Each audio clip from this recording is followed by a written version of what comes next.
नमस्कार दोस्तों, जय महाकाल, जय माता शमशानी। आज की वीडियो में मैं शैतान परी की साधना दे रहा हूँ।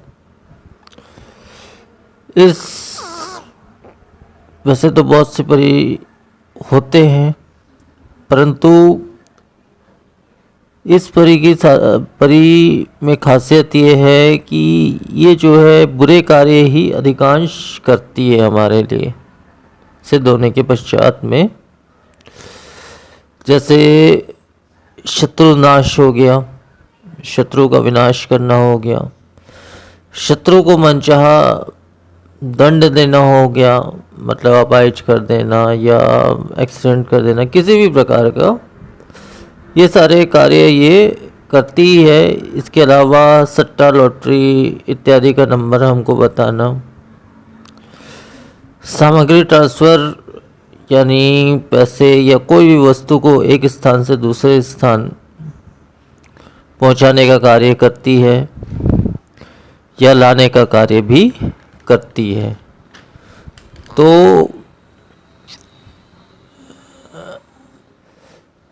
इस प्रकार के कार्य इसके हैं। इसके अलावा हमको शैतानी मंत्र विधि, शैतानी क्रियाएं, तंत्र क्रियाएं हमको बताती है, उसकी जानकारी देती है। शैतानी शक्ति हमें प्रदान भी करती है। जैसे शैतानी मंत्रों को ये हमको सिद्ध करके देती है, मतलब शैतानी मंत्रों की सिद्धि हमें प्रदान करती है, जिससे हमें हम जो है उस मंत्र का प्रयोग करके बुरे से बुरे कार्य हम कर सकते हैं। उसके अलावा मोहनी, विद्वेषण, इस प्रकार का कार्य भी ये अवश्य ही करती है। तो इस प्रकार के कार्य इसके होने की वजह से इस परी को शैतान परी कहा जाता है। तो इसका जो भोग होता है वो मांस, मदिरा, इस प्रकार का भोग होता है इस शक्ति का।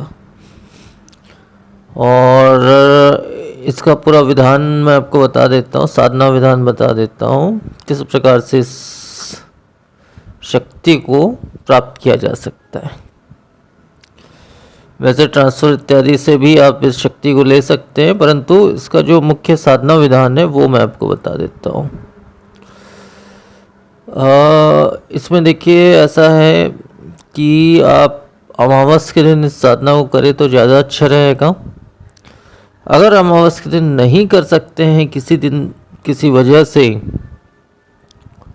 तो कृष्ण पक्ष के किसी भी दिन, किसी भी रात से आप इस साधना को शुरू कर सकते हैं। ये लगभग 8 दिनों की साधना होती है। 8 दिनों में ये साधना पूरी तरह से सिद्ध हो जाती है।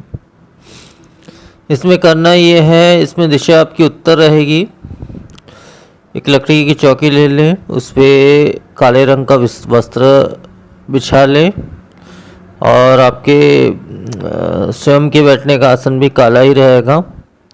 अब काला आसन जो आपने बिछाया है उसके ऊपर में लाल चावल, मतलब चावल में आपको थोड़ा सा सिंदूर मिला लेना है, जिससे उसका रंग जो है लाल हो जाए। अब इस प्रकार के लाल चावल को जो है 1 मुट्ठी या 2 मुट्ठी जैसा भी है, आपको आसन में स्थापित करना है। और स्थापित करने के पश्चात एक कलश स्थापित करना है और उस कलश में आधा कलश जल आपको लेना है और एक जल वाला, मतलब पानी वाला नारियल जो है, उस नारियल को काले कपड़े से लपेटकर बांध लें, आप गांठ बांध लें। उसको आप जो है उस तांबे का लोटा इसमें लगेगा, तांबे के लोटे के ऊपर में स्थापित करना है। अब स्थापना करने के पश्चात जो है आपको इसमें 3 दीपक जलाने हैं। किसी भी तेल के आप दीपक जला सकते हैं। एक मुखी दीपक, मतलब उसका एक ही मुख होना चाहिए। एक मुखी दीपक आपको, चाहे मिट्टी का हो या जिसका भी हो, 3 दीपक आप एक मुखी जलाना है आपको। किसी भी तेल से, सरसों तेल से भी आप जला सकते हैं। तो 3 दीपक जो है, दीपक का मुख उस कलश की तरफ रहेगा। 3 दीपक जलाने के पश्चात सुगंधित धूप इत्यादि आप जला लें। और 2-3 प्रकार का, किसी भी प्रकार का, मतलब इत्र 2-3 प्रकार का, जैसे केवड़े का हो गया, चंदन का हो गया, गुलाब का हो गया, मतलब ये 2 से 3 प्रकार का जो इत्र है उसका छिड़काव आपको आसन में कर लेना है। और पूरे कमरे में और स्वयं के ऊपर भी थोड़ा सा कर लेना है। इसमें शुद्धता की तो विशेष ज़रूरत नहीं है, परंतु इसमें अगर काले वस्त्र पहन के आप इस साधना को करते हैं तो बहुत ही अच्छा रहेगा। अब आपको इस साधना में उत्तर की दिशा में आपको मुख करके बैठना है और उत्तर की दिशा में आसन बनाना है। आसन में ये सारी चीज़ें स्थापित करनी है। स्थापना के पश्चात जो है आपको उक्त मंत्र का 7 माला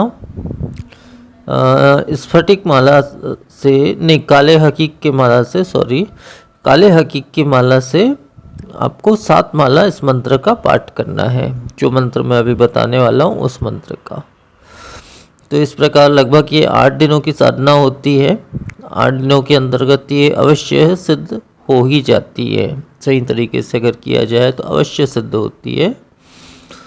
अब वो विशेष मंत्र मैं आपको बता देता हूँ। मंत्र इस प्रकार से है: ओम क्रीम क्रीम कामाख्याय व्यक्तेषु द्वार निवासिनी प्रत्यक्ष ह्रीं क्रीं पट। मंत्र एक बार फिर से बोल रहा हूँ। ओम क्रीम क्रीम कामाख्याय व्यक्तेषु द्वार निवासिनी प्रत्यक्ष ह्रीं क्रीं पट। तो मंत्र बस इतना ही है। और जैसे ही 8 दिनों के अंदर 7 माला इस मंत्र का पाठ करना है आपको रोजाना। रात्रि 11 के बाद से, मतलब 11:30 के बाद से आपको इस साधना को करनी है रोजाना। और 8 दिनों की साधना है। और जैसे ही देवी प्रसन्न, मतलब सिद्ध हो जाती है, तो आपको जो है इससे वचन ले लेने हैं। और वचन लेने के पश्चात जो है ये सिद्धि आपकी पूर्ण हो जाएगी। वचन किस प्रकार से लिया जाता है ये मैं पहले की वीडियो में बता चुका हूँ। और इसको जो है भोग में मांस, मदिरा, इस प्रकार की चीज़ चढ़ाई जाती है। लेकिन साधना के दौरान जब तक ये सिद्ध ना हो, इसे आप केवल मदिरा यानी शराब का ही भोग चढ़ाएं। किसी भी मिट्टी के पात्र में या किसी भी धातु के पात्र में, लोहे को छोड़कर किसी भी पात्र में शराब भर के इसको भोग के रूप में चढ़ाएं। और साधना संपन्न होने के बाद सारी सामग्री जो भी आपने प्रयोग किया है उसको आपको बहते हुए जल में विसर्जित कर देना है। तो इतना ही विधान है फिर इस साधना का। तो आज के वीडियो में फिर इतना ही। नमस्कार।